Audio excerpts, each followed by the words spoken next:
¿Qué tal, amigos del Congreso Internacional de Yoga? That is the best of my Spanish, so now I'm going to speak in English, although my native tongue is French. My name is François Lorin. I am a teacher trainer in the Institut Français de Yoga in France. I have been a long-term student of TKV Deshikachar, son of T. Krishnamacharya. I used to go from 1966 to almost 1987 every year to Madras, now called Chennai, to study the techniques of yoga and the Yoga Sutra of Patanjali and the Bhagavad Gita with my teacher. Now I've become vice president of the EUY, European Yoga Union, where about 20 federations from all over Europe are gathered to try to preserve the spirit of yoga, not only the techniques, but the spirit. And yoga is not a philosophy, it's not the love of wisdom. It's more the love of truth or the love of oneself. By this way of saying things, one should not consider that this is an egocentrical kind of attitude, because oneself is not what we imagine it to be. So, my friends, or rather friends of yoga, or lovers of yoga, or students of yoga, or disciples of yoga, I want to speak about the spirit of yoga. Now, friends usually have an unquestioned welcoming of somebody, their friend, whether they like everything or not of the personality, the circumstances of the friend. Friendliness is to accept the other as he or she is. I don't think yoga asks us to accept it unconditionally. It asks us to find out, to experiment, to see if yoga is up to or worth of friendliness. Lover. When you love, at least human love, which is the one we know, we create a bond. And I don't think yoga asks us to create more bonds. It asks us to release oneself from every bond, even the dearest ones, which is most probably the most difficult thing to do. Students means to be or to want to be educated in a field, a language, mathematics, history, yoga. That creates pandits, that creates people who have a lot of knowledge. But you can be full of knowledge about yoga and have no real inkling of what yoga is. So I would personally select the word disciple, provided we understand the etymological meaning of disciple, one who is ready and prepared to learn. Learning is different from acquiring knowledge. To acquire knowledge is a work of memory. Learning is an everlasting inquiry to find out the truth of anything. And the truth is not something static. It changes. It changes like everything else in this world. The parinama of yoga. So it requires a supple, agile mind, ready to change its point of view. And disciple does not mean to follow somebody or to follow a teaching. that is something else. It has become so in India very much. But it does not lead to freedom. You cannot reach freedom, which is the aim of yoga, through more bondage. Even if you believe that the person you are born to is an awakened human being, the opinion comes from yourself, and being limited in your understanding, otherwise you would be the guru, it is caught in so many misconceptions, projections from your past, from your childhood, from the relationships you had to your parents, that most probably it is not going to help you. So I keep the word disciple, but in the strict meaning of readiness to learn, readiness to observe, readiness to experiment. In a way, yoga is like science. It needs experiments.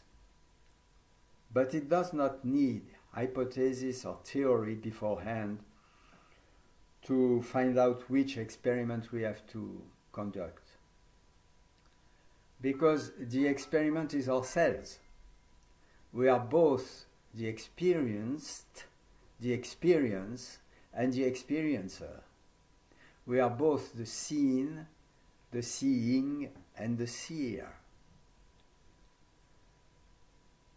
The scene is easy. The world is vast. The experience we went through are so numerous. Slowly, maybe with age, if we are in the process of learning, we have come to see many things about ourselves and about the world and about others. The process of seeing is close to us. We can watch our thoughts, our feelings, our bodily sensations, whether we believe we have one body only or several bodies, like in the Taittiriya Upanishad. I like this model of 5 bodies. The Annamaya Kosha, the body of food, the physical dense body. Pranamaya Kosha, the body made of energy or breath, subtle, circulating. One with the universal energy that is also called prana. The body made of thoughts, mano, maya, kosha, the one we are so familiar with that it's very difficult not to believe that is our identity. Vijnana maya kosha, the body made out of insight, intelligence, which in the Yoga Sutra or in the Sankhya text is called buddhi, out of which comes viveka, the capacity to know whom we are in truth. This fourth body, Vijnana Maya Kosha, the body of intelligence, is the one from which many diseases come from, because we have lost the understanding of ourselves, of others, and of the world. When I say we, I mean the human species.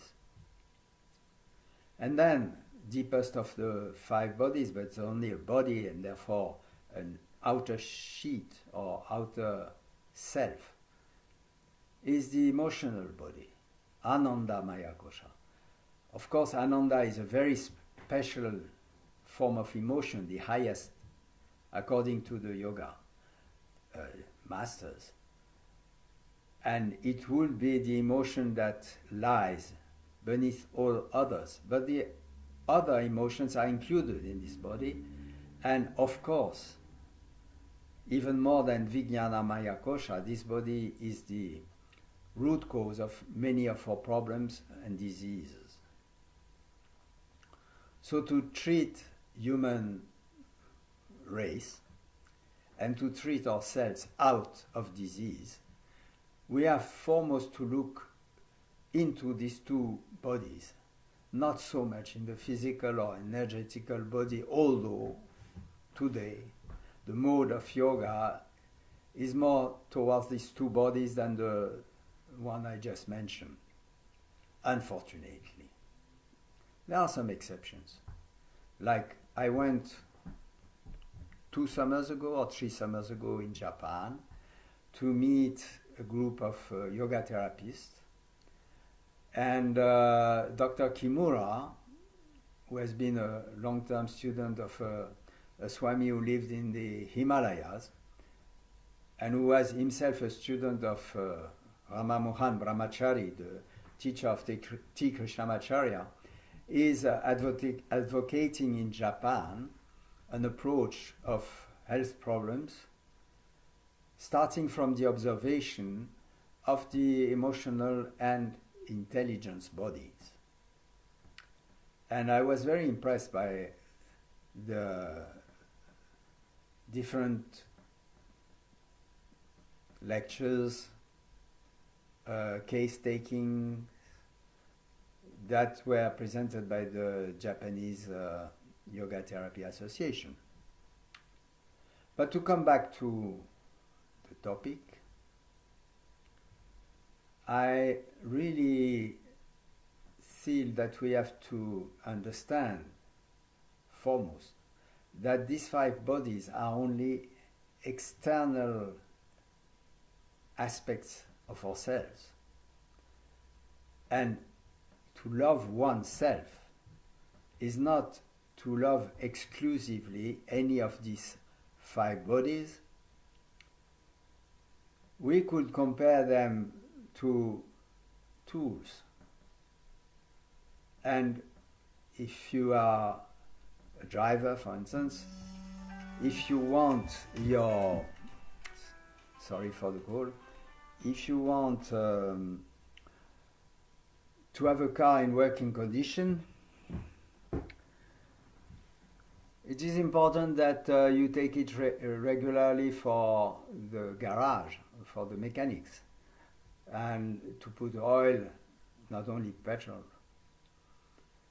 to verify that the brakes are functioning, the steering wheel too, and so on.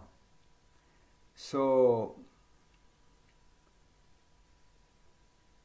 the 5 bodies, we have to take care of them, and yoga is wonderful for that. But it's not enough. We have to discover who is the driver, oneself. And if love is to exist, it has to exist for that one self. If you watch yourself now, and you ask yourself the question, who is listening to this talk in English, even if you are maybe of another native tongue, language? Who is hearing the words?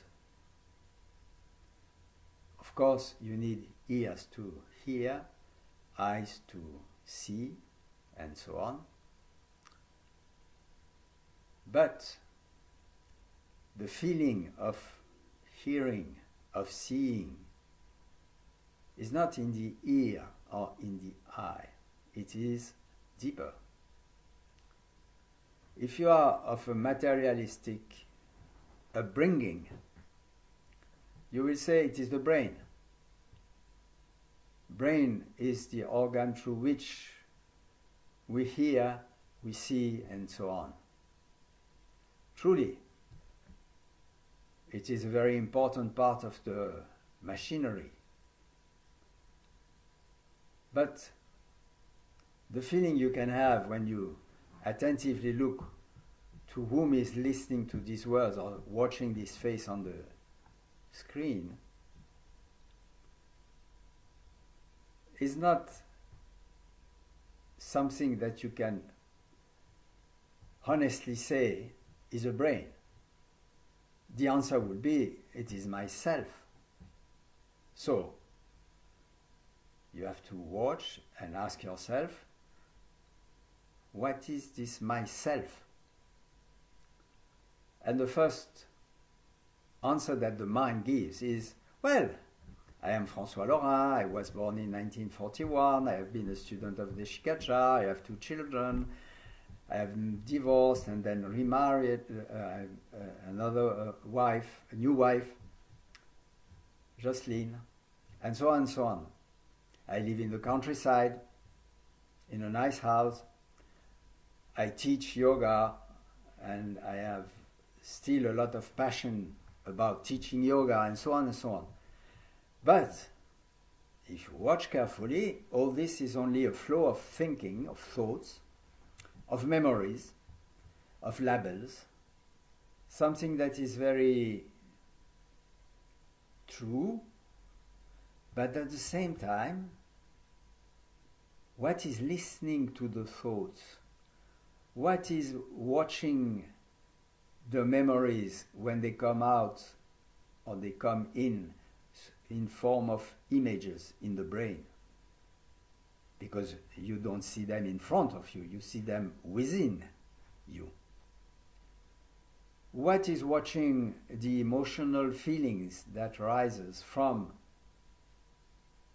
these memories of the past? And then your inner eye must turn 180 degrees to look more within, and there it finds no form, no identity, no support, no history, no time, a form of emptiness which is not a void, but which is like a screen on which all forms happen. All experiences happen. The experience of hearing, the experience of seeing, the experience of tasting, of touching, of smelling, and so on, of thinking, of feeling. The innermost core for being has no shape, is free of time, free of belief, free of identification, even to yoga, which is maybe one of the worst identification. Worst because it gives us a sense of accomplishment, of understanding. It does not lead us to the vacuity or emptiness, open space in which all experiences happen, and this open space, welcoming to all experience, whether good or bad, is actually one self. I am not the one pointing this out to you. When Patanjali said, then the seer is at its right place, in its right form. Tada drashtu svarupe avastanam, the third sutra of the first chapter. It speaks about this. But first, yoga chitta vritti nirodha, the second sutra of the first chapter, says there must be a stoppage of the constant identification of the movements of the mind. I don't know if you have observed how a thought creates an emotion, a feeling. How a feeling acts on the body and creates new thoughts that create new feelings, and so on and so on. Who is watching all this? If you take the Bhagavad Gita, the same proposal is made by Krishna to Arjuna. You cannot kill, you cannot be killed, because the old one, the ancient one, the one that is really yourself, was never born and will never die. Of course, the 5 bodies will disappear. All your bodily sensations, all your energetic sensation and breathing, all your thoughts, all your understanding and all your emotions, even the dearest one, will disappear. Nothing will be left, not even a trace. Maybe a few years if you are a great artist or a great scientist or a great writer or a great yogi, maybe. But it will disappear like everything else in this world, including our earth. So we have to keep this in mind, not constantly, otherwise we become mad, but not try to plunge ourselves in activities, whether it be the activity of yoga or any other, and forget this fact. Everything will disappear. This world, ourselves, as bodies. The question is how to experiment and come to a real conviction, through experience, that something in us is beyond time, beyond space, beyond form, and therefore absolutely, completely free.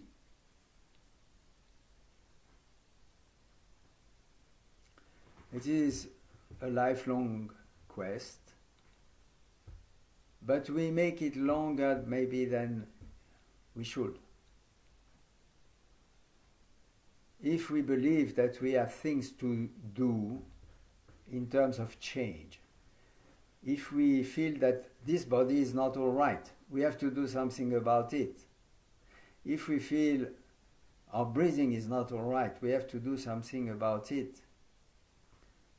Our mind is not all right, we have to do something about it. Our understanding is not quite all right, we have to do something about it. Our emotional reactions are not all right, we have to do something about it.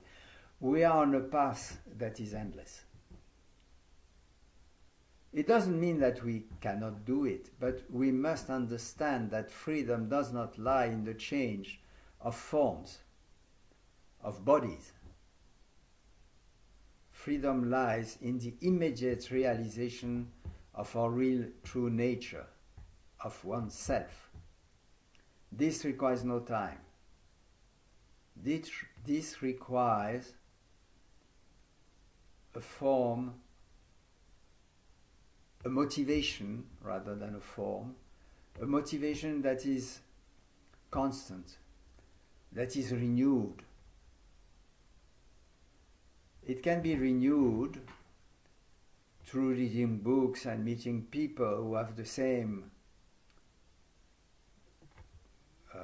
desire to find out whom one is really. But it has to be find out mostly through an endless observation of what is happening now, because only what exists now as reality, to observe one's actions, one's thoughts, one's feelings, and to observe what is observing all that. That means self-observation. And this can be done only in action. And this action has to be selfless in the sense egoless. That's why Patanjali suggests that if there is something that can be done to come closer to one's freedom and to one's understanding of one's self, oneself as one actually is. He suggests Kriya Yoga,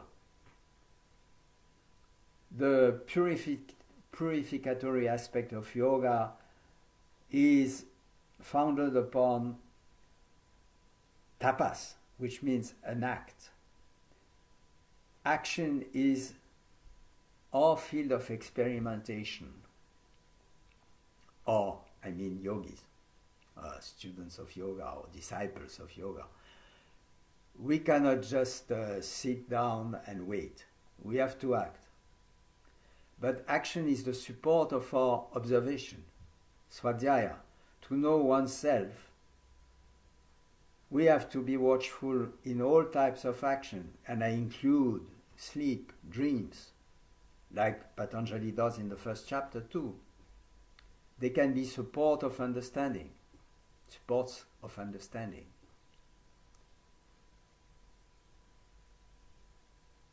So action brings, through observation, through awareness of the nature, the motivations, and the results of action, to a deeper understanding of oneself on the level of the physical body, of the energetical body, of the mental body, of the body of intelligence, and the emotional body. And most important,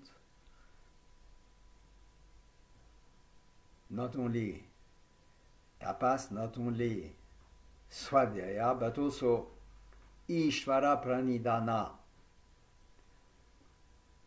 to surrender to that which has the power. If I feel that I, François, has the power, am I not mistaken? Did I decide to come as a man in this life? Did I decide to be born in France? To have French as a native language? While my mother came from Hungary and my father came from a long, long journey, I mean through the ancestors, from I don't know where actually, but through Spain, through Turkey, through Russia, until they arrived in France. What can I say I choose?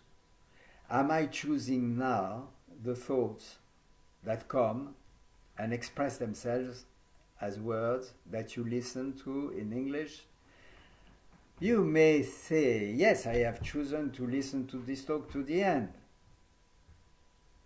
Well, first, a complicated network of causes have made you choose to follow this International Congress of Yoga, the yoga. But this is something that comes out of many circumstances. And if you have decided to stay on and listen to the end, which is coming close of this talk, it is because something has either surprised you, irritated you, or pleased you. So the freedom of choice has to be looked very closely. There is an inner sense of freedom which is true, because what we are is so open, so able to accept everything, that this is true freedom. But we have to be aware that this freedom is not the one of the ego. As a limited person, my freedom is almost zero. I am conditioned. All the bodies are conditioned. by the past. You cannot free yourself from the past through trying to change now so that you will be different in the future. The history of the five bodies is written in a way because of what has happened and what is happening. But that which listen to these words, that which watch this face on the screen, that which in a way is the awareness of everything that happens in your life, this is free. Free from time, free from space, free from history. And I hope, I wish for you that sooner or later you will discover the taste of yourself. Thank you for having listened to me to the end. And bye-bye.